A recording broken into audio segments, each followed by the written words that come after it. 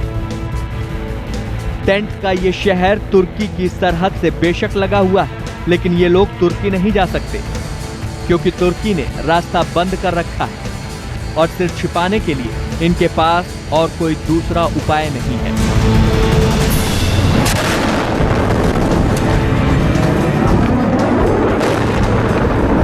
बकौल United nation 9 साल की जंग में सीरिया के इदलिब ने सबसे ज्यादा तबाही देखी।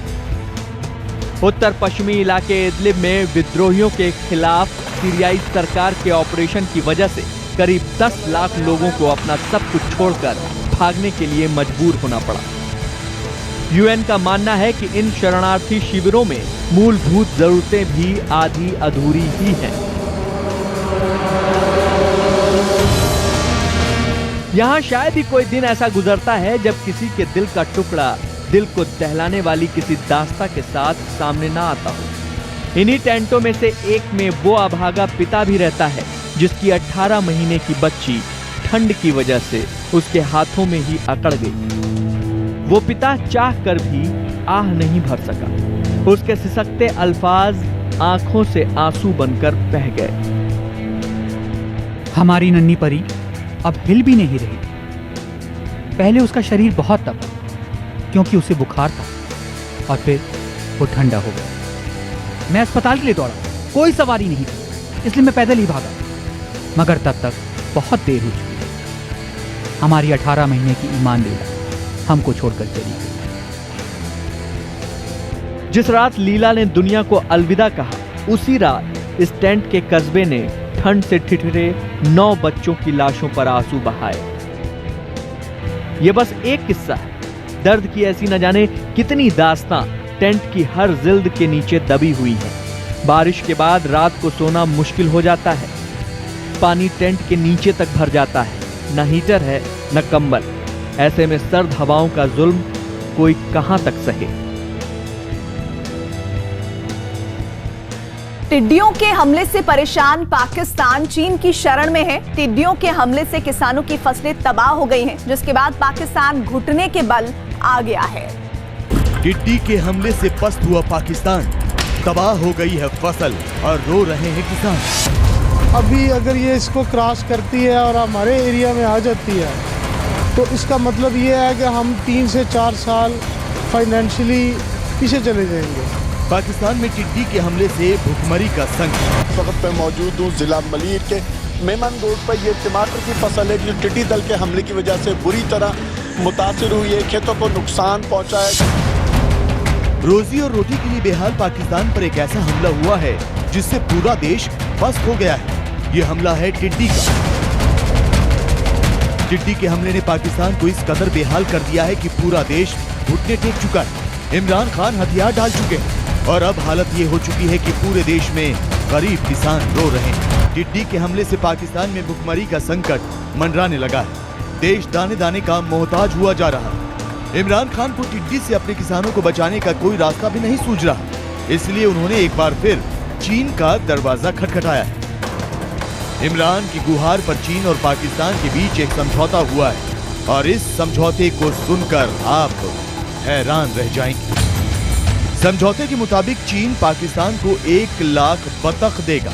यही बतख पाकिस्तान को टिड्डी के हमले से बचाएगी, क्योंकि बतख टिड्डी खाती है, इसलिए उसकी मदद से टिड्डी हमले के कहर को रोका जाएगा। चीन से 1 लाख बतख सेना जल्द ही पाकिस्तान पहुंचने वाली है। लेकिन उससे पहले चीन के कृषि वैज्ञानिक पाकिस्तान पहुंच चुके हैं, जो पाकिस्तान के लोगों को ये सिखा रहे हैं कि बतख सेना की मदद से वो टिड्डियों से कैसे लड़ेंगे, क्योंकि बतख सेना तभी कामयाब होगी जब उसकी तैनाती सही समय पर सही जगह पर की जाए। माता की मंच पर उपस्थित ओडिशा भारतीय जनता पार्टी के प्रदेश अध्यक्ष श्रीमान समीर महंती जी, भारत सरकार के पेट्रोलियम मंत्री, ओडिशा के ही सपूत भाई धर्मेंद्र प्रधान जी, मंत्री परिषद में मेरे साथी और ओडिशा के जिनको गांधी के नाम से सब जानते हैं ऐसे हमारे प्रताप सारंगी जी, नेता प्रतिपक्ष प्रदीप नायक जी, हमारे दिग्गज नेता ट्राइबल नेता जुएल भाई जी, हमारे संगठन के प्रभारी राज्यसभा सांसद भाई अरुण सिंह जी, हमारे संगठन मंत्री सौदान सिंह जी, श्री बजयंत पांडा जी, जिनके नेतृत्व में ओडिशा में इतनी प्रचंड विजय मिली, ऐसे हमारे पूर्व अध्यक्ष भाई वसंत पांडा जी, सुरेश पुजारी जी, अश्विनी वैष्णव जी, यहाँ की लोकप्रिय सांसद बहन अपराजिता सारंगी जी, श्री मानस महंते जी, हमारे राजा साहब केवी सिंह देव जी, मंच पर उपस्थित सारे सांसद महोदय, विधायक महोदय, पार्टी के पदाधिकारी और आज विशाल संख्या में आए हुए प्यारे भाइयों बहनों माताओं, आप सभी को मेरा नमस्कार। सबसे पहले मैं आज महाप्रभु जगन्नाथ की इस भूमि पर पूर्व अंतर्राज्य परिषद के लिए यहां आया हूं, तब सबसे पहले महाप्रभु के श्री चरणों में मेरा प्रणाम कर मेरी बात की शुरुआत करना चाहता हूं। मैं आज पूरे ओडिशा वासियों को बताना चाहता हूं कि 5 साल में संगठन का अध्यक्ष रहा, अनेक बार ओडिशा आया हूं, हर जिले में गया हूं, कई कार्यकर्ताओं को मिला हूं, चप्पा चप्पा घुमा हूं, कभी ओडिशा मुझे गुजरात से अलग नहीं लगा, मेरा दूसरा घर लगा। और इसका कारण गुजरात और ओडिशा, ये दोनों महान राज्यों को जोड़ने वाले महाप्रभु जगन्नाथ है, जो गुजरात पर भी आशीर्वाद देते हैं, ओडिशा को भी आशीर्वाद देते हैं। और यही भक्ति, यही शक्ति आज ओडिशा भारतीय जनता पार्टी की शक्ति बनकर खड़ी है। ये महान ओडिया भूमि, उत्कल गौरव मधुसूदन दास, उत्कल मणि गोपबंधु दास, बक्सी जगबंधु, वीर सुरेंद्र साई, महाराजा कृष्णचंद्र गजपति, महाराजा श्री रामचंद्र भंजदेव, अनेक महापुरुषों ने इस संस्कार से, अपने संस्कारों से इस उत्कल भूमि को सिंचित किया है और एक गौरवमय संस्कृति का निर्माण किया है। और मुझे भी गौरव है कि आज ओडिशा के अंदर भारतीय जनता पार्टी इतनी मजबूत होकर पूर्व में भारतीय जनता पार्टी का एक मजबूत स्तंभ खड़ा कर आज दुनिया के सामने खड़ी है। मित्रों, लोकसभा चुनाव के बाद मैं पहली बार ओडिशा आया हूं।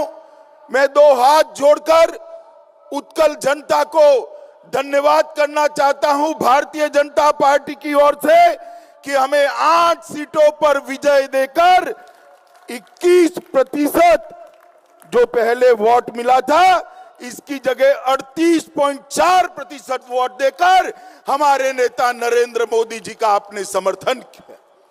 नरेंद्र मोदी जी को जो 303 सीटें मिली, उसमें हमारे 8 सांसद है। इतना नहीं, पूरे पूर्व में मोदी जी के लिए भाजपा के लिए माहौल बनाने में ये महान उत्कल प्रजा का बहुत बड़ा योगदान है। मैं बार बार प्रणाम कर कर धन्यवाद करना चाहता हूं। इतने सालों की यात्रा में पहली बार आज कांग्रेस पार्टी मुख्य विपक्षी दल से नीचे उतरी और भारतीय जनता पार्टी का हमारा कार्यकर्ता आज एक विपक्ष के नेता के रूप में विधानसभा में बैठकर ओडिशा की जनता की आवाज बना है। नरेंद्र मोदी जी के नेतृत्व में जब ये अभियान भुवनेश्वर कार्यकारिणी से शुरू किया, मीडिया में चर्चा थी कि ओडिशा में भारतीय जनता पार्टी क्या करेगी। हमारे नेतृत्व का करिश्मा और ओडिशा की जनता का मोदी जी पर भरोसा था, जिसने देखते देखते भारतीय जनता पार्टी को एक मजबूत ताकत बनाकर यहां खड़ा कर दिया है। 91 लाख वोट हमें मिले। नवीन बाबू का 1.1 करोड़ वोट, हमारा 91 लाख वोट। मैं आपको बताता हूं, एक ही जंप लगाने की जरूरत है। ओडिशा में भारतीय जनता पार्टी का झंडा हमेशा के लिए फहर सकता है। मित्रों, विधानसभा में भी हम आगे बढ़े हैं। 37,000 बूथों में से 14,000 से ज्यादा बूथों में हमने बढ़त बना दी है। लगभग 95 से बूथों में हम दूसरे नंबर पर रहे हैं और ये सारा यश जो है ये भारतीय जनता पार्टी के बूथ तक फैले हुए कार्यकर्ता और ओडिशा की महान जनता को जाता है। मित्रों, आज मैं लंबी बात नहीं कहना चाहता। ओडिशा के विकास के लिए, पूरे पूर्वी क्षेत्र के विकास के लिए 5 साल में नरेंद्र मोदी सरकार ने जो काम किया है, मैं आज इस मंच पर से कांग्रेस पार्टी को चैलेंज देना चाहता हूं। आपके 55 साल, हमारे 5 साल, हिसाब कर लो, हमारा पलड़ा भारी। 5 साल में ओडिशा की हर जाति के लिए, हर जिले के लिए, हर क्षेत्र के लिए, चाहे समंदर हो चाहे वनांचल हो, हर क्षेत्र के लिए मोदी जी ने विकास के रास्ते खोले हैं।